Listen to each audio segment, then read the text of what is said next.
Assalamualaikum warahmatullahi wabarakatuh. Selamat pagi dan salam sejahtera buat kita semua.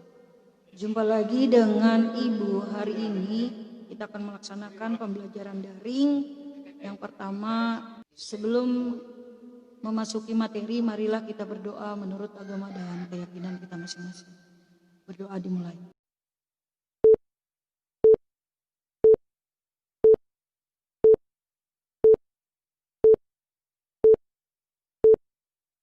Selesai.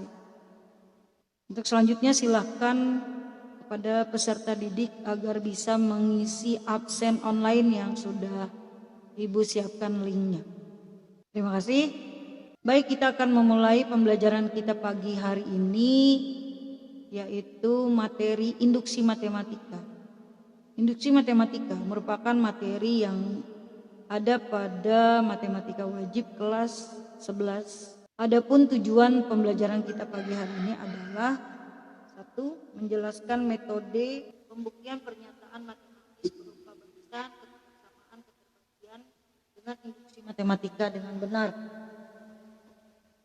Yang kedua, menggunakan metode pembuktian induksi matematika untuk pernyataan matematis berupa barisan, ketidaksamaan, keterpastian.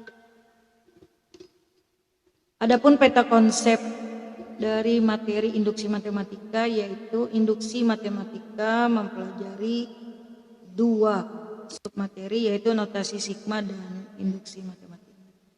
Notasi sigma merupakan materi prasyarat untuk mempelajari induksi matematika. Jadi pagi hari ini kita akan mencoba membahas masalah submateri notasi sigma.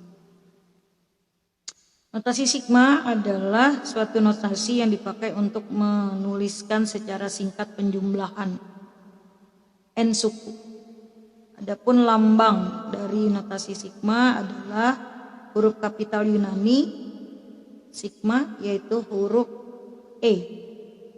Dalam penggunaannya, notasi sigma selalu diikuti dengan indeks atau variabel yang menentukan batas bawah dan batas atas penjumlahan tersebut. Notasi sigma adalah untuk menjumlahkan beberapa suku di dalam matematika. Nilai penjumlahan dalam notasi sigma. Suatu deret bilangan U1 ditambah U2 ditambah U3 ditambah dan seterusnya sampai dengan UN dapat ditulis dengan menggunakan notasi sigma atau disingkat sigma n sama dengan 1 sampai dengan n untuk suku pertama sama dengan U1 ditambah U2 ditambah U3 ditambah titik ditambah UN.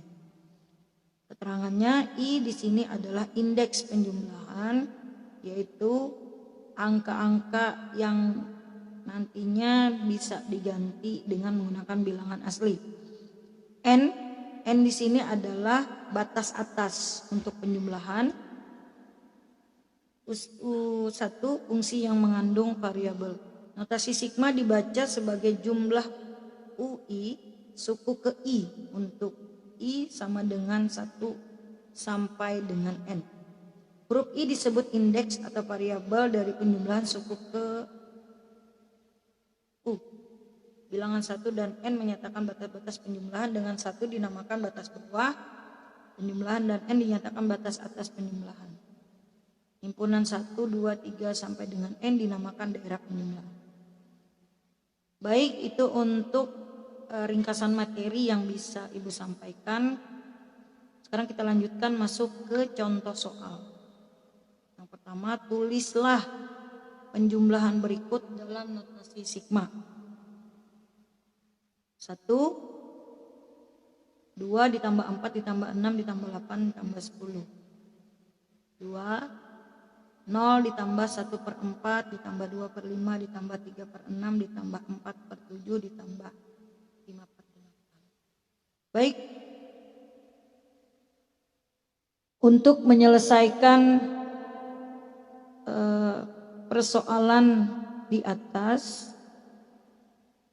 langkah yang pertama, peserta didik harus mengetahui pola dari penjumlahan tersebut. Di sini kita melihat bahwa 2 ditambah 4 ditambah 6 ditambah 8 ditambah 10 itu adalah merupakan kelipatan angka 2 atau kelipatan bilangan genap. Nah, di mana di sini apabila 2 dikali 1 itu akan menghasilkan 2, 2 dikali 2 akan menghasilkan 4, 2 dikali 3 akan menghasilkan 6, 2 dikali 4 akan menghasilkan 8, dan 2 dikali 5 akan menghasilkan 8. Sehingga rumus notasi sigmanya adalah sigma n sama dengan 1 sampai dengan 5, di mana untuk 2. Jadi rumus yang didapat untuk penjumlahan di atas adalah 2K, di mana nanti indeks K itu diganti dengan angka 1 sampai dengan angka 5. Yang mana 1 merupakan batas bawah, 5 merupakan batas atas. Baik, selanjutnya kita masuk ke soal yang nomor 2, yaitu 0 ditambah 1/4 ditambah 2/5 ditambah 3/6 ditambah 4/7 ditambah 5/8. Mungkin untuk soal nomor 2 diperlukan ketelitian dan kesabaran dalam menyelesaikan soal. Nah, di sini karena bentuknya pecahan, maka peserta didik harus membuat suatu perkiraan.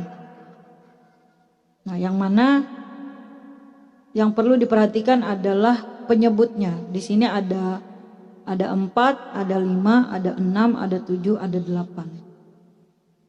Maka kita akan mencoba mencari berapa bilangan itu apabila dijumlahkan nanti menghasilkan nilai 0, 4, 5, 6, 7, dan 8. Untuk suku yang pertama 0, di sini kita menuliskan 1 dikurang 1 per 1 ditambah 2.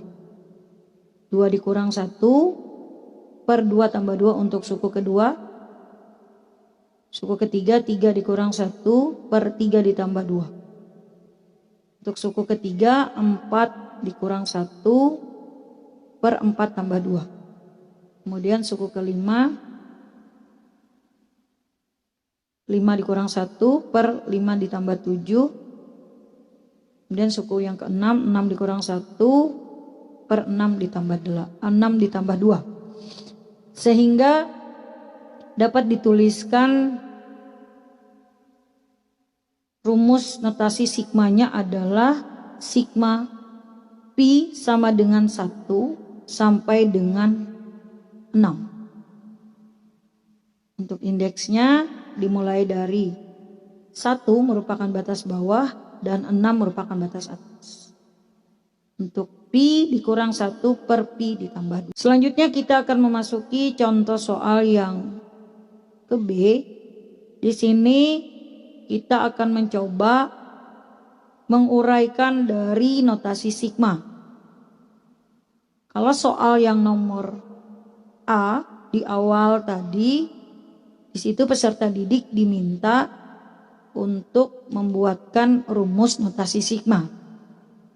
Sedangkan untuk soal yang B, di sini peserta didik diharapkan untuk menguraikan penjumlahan dari notasi sigma tersebut. Baik, kita akan mencoba melihat soal yang pertama, yaitu sigma K sama dengan 0 untuk batas bawah sampai dengan 4 merupakan batas atas, di mana K pangkat 2 dikurang 3. Ya, baik, untuk soal yang nomor 1, peserta didik harus mengganti nilai K itu dimulai dari 0. Kemudian K sama dengan 0, K sama dengan 1, K sama dengan 2, K sama dengan 3, dan K sama dengan 4. Kemudian dimasukkan atau disubstitusikan ke dalam soal, yaitu K kuadrat min 3. Sehingga menghasilkan kurung buka 0 dipangkat 2, 0 kuadrat dikurang 3 ditambah 1 kuadrat dikurang 3 ditambah 2 kuadrat dikurang 3 ditambah 3 kuadrat dikurang 3, 4 kuadrat dikurang 3. Silakan dilakukan operasi perkalian, pengurangan, dan penjumlahan sehingga menghasilkan negatif 3 dikurang 2 ditambah 1 ditambah 6 ditambah 13.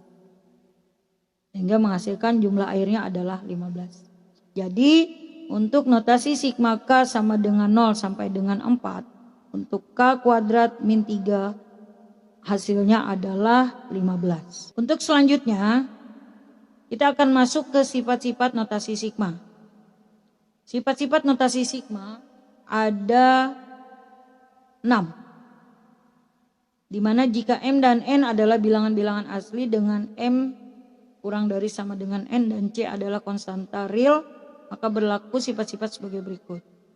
Sigma K sama dengan I sampai dengan N, C sama dengan N dikali C. Dan seterusnya bisa peserta didik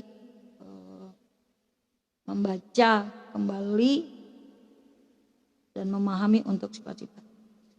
Baik, untuk soal yang menggunakan sifat-sifat notasi sigma, kita akan mencoba membahas salah satunya adalah soal yang A, tentukan nilai dari sigma I sama dengan 1 sampai dengan 5. 4N kuadrat.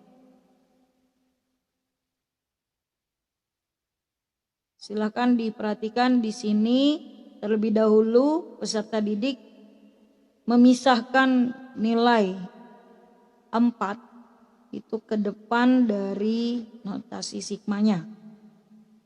Sehingga menghasilkan 4 notasi sigma N sama dengan 1 sampai dengan 5 untuk N kuadrat. Ya 4 dikali. Langkah selanjutnya peserta didik mengganti N itu dengan 1, dengan 2, dengan 3, dengan 4 sampai dengan 5. 1 kuadrat ditambah 2 kuadrat ditambah 3 kuadrat ditambah 4 kuadrat ditambah 5 kuadrat. Sehingga menghasilkan 4 dikali 1 ditambah 4 ditambah 9 ditambah 16 ditambah 25. Kemudian 4 dikali 55, 55 di sini merupakan hasil penjumlahan dari 1 tambah 4 tambah 9 ditambah 16 ditambah 25. Sehingga kita lakukan operasi perkalian 4 dikali 55 adalah 220 hasilnya. Kemudian untuk selanjutnya peserta didik dapat memperhatikan soal B dan C. Sekian pembelajaran kita pagi hari ini. Silahkan peserta didik menuliskan atau menanyakan dari penjelasan di awal tentang notasi sigma. Mohon maaf kalau ada kata yang tidak berkenan. Selamat pagi. Kita akhiri pembelajaran kita dengan membaca hamdalah. Assalamualaikum warahmatullahi wabarakatuh. Selamat pagi.